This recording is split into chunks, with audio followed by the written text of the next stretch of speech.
Witchcraft in England, fear, folklore, and the fight for truth. In the shadowed corners of England's past, whispers of witchcraft stirred fear, fascination, and fury. From ancient folklore to brutal trials, the story of witchcraft in England is one of belief, persecution, and resilience. Today, we journey through centuries of myth and truth to uncover how witches were imagined, hunted, and remembered. Origins of English witchcraft.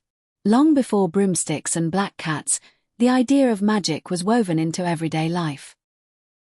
In pre-Christian England, people believed in unseen forces, spirits in the woods, healing herbs, and protective charms.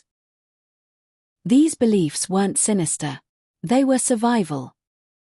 But as Christianity spread, old practices were rebranded as heresy. By the late medieval period, the witch emerged, not as a healer, but as a threat. Folklore and the natural world. The English countryside was alive with stories. Ravens were omens. Wells held secrets. The green man carved into church walls was a silent witness to older beliefs. Magic wasn't theatrical, it was practical. A charm buried beneath a doorstep, a rhyme whispered over a wound. These rituals were passed down quietly, often by women, often by memory. The rise of fear and persecution. In 1484, Pope Innocent VIII denounced witchcraft as a deadly heresy. England followed suit. By 1563, witchcraft was a capital offense. Fear spread like wildfire. Old women with cats, herbalists, midwives, anyone who stood out could be accused. And once accused, torture often followed. The role of the state. Witchcraft wasn't just a religious concern, it became a tool of state control. In times of war, plague, or famine, authorities looked for scapegoats. Witch trials offered a grim kind of order.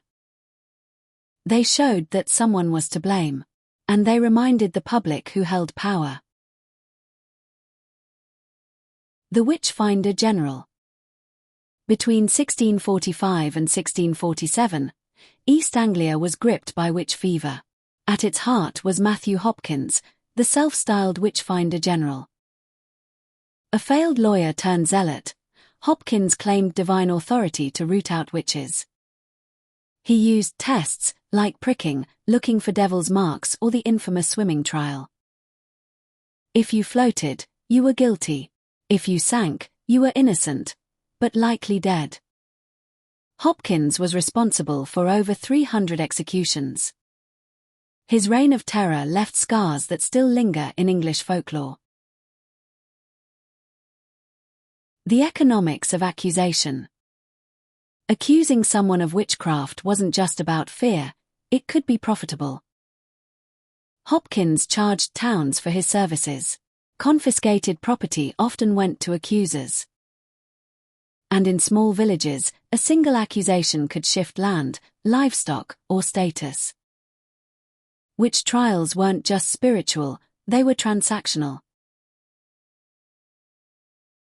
Who were the accused?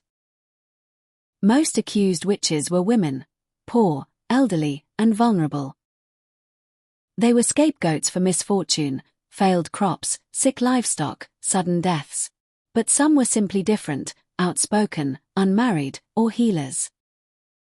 Witchcraft was often a label for social nonconformity. One haunting tale is that of Margaret Reed, burned at the stake in King's Lynn. Legend says her heart leapt from the flames and struck a wall, a mark that remains today. The language of suspicion. Words mattered. She's strange. She talks to herself. She knows things. These phrases, repeated enough, became evidence. Even kindness could be twisted, a healing touch seen as a curse. In a world without science, suspicion filled the gaps. Decline and legacy. By the 18th century, the witch hunts faded. Science, reason, and changing laws brought an end to executions. But the fear never fully disappeared. Witchcraft lingered in literature, superstition, and popular imagination. From Shakespeare's Macbeth to Victorian ghost stories, the witch became a symbol of mystery, danger, and power. Remembering the lost. Many of those accused were never named again. No graves. No memorials. But in recent years, communities have begun to remember. Plaques, vigils, and public apologies mark a slow reckoning.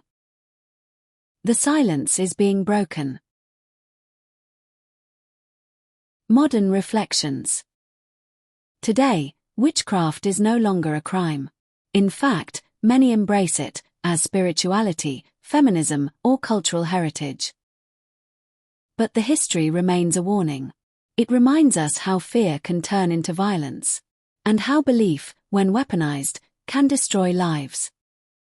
Witchcraft in England was never just about magic.